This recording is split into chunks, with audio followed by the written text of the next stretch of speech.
Hi friends, my name is Nandita. I am from Andhra Pradesh.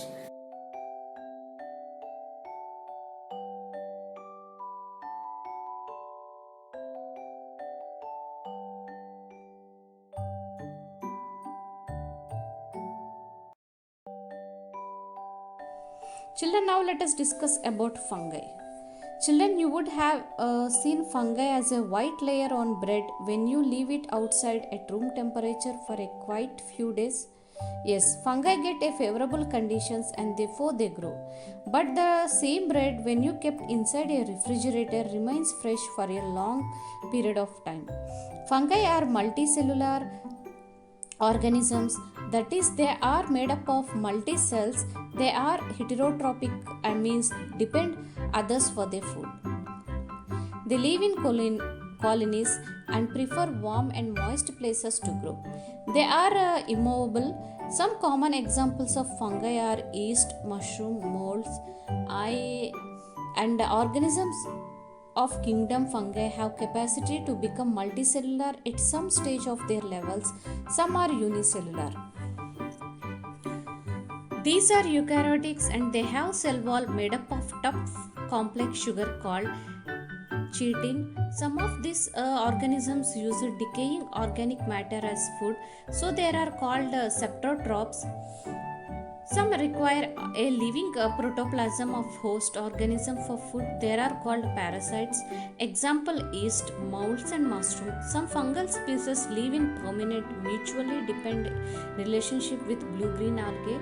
Examples are cyanobacteria.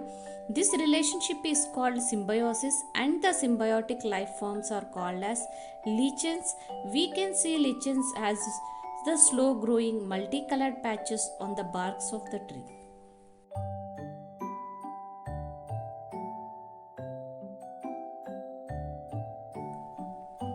Now let us discuss the characteristic features of fungi.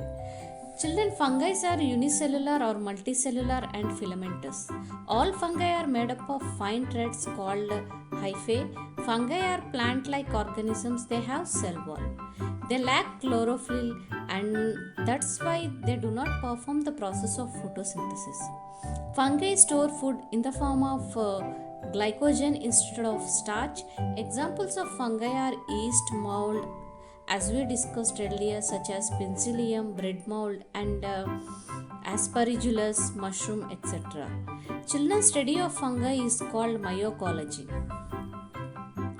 Now let us discuss the habitat of fungi. Fungi are present everywhere and in any habitat. They are found in desert, cold regions, sea water, fresh water, in soil, on plants and animals, human skin, etc. They grow best in dark, warm, moist places. Now let us discuss the mode of nutrition in fungi. Fungi look like plant but they cannot make their own food. Fungi also heterotrophic, that is they depend upon another organisms for their food. Fungi generally grow saprophytic or parasitic mode of nutrition. Saprophytic fungi obtain their nutrients from non-living organic matter, usually dead and decaying plants and animals matter, by absorbing soluble organic compounds. Parasitic fungi lives in or other organisms and get their nutrients from their host. It generally causes diseases or illness to the host. Now let us discuss the mode of reproduction in fungi. The reproduction of fungi can be either sexual or asexual.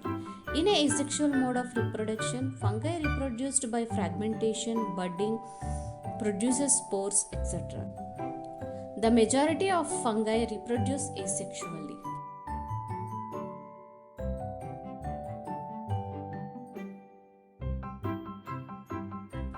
Children, let us discuss the advantages of fungi in day-to-day life and its usage. Fungi are decomposers. They are good for the soil and cleaning up the environment. Many fungi are used for the production of antibiotics. For example, penicillium is a fungus which produces antibiotic called penicillin. All mushrooms, including the ones we eat, a large fungi. Yeast is another useful fungus which is used in many fermentations processes. Children, now let us discuss the disadvantages of fungi. Many saprophytic fungi spoil our foods, clothes, leather articles, etc.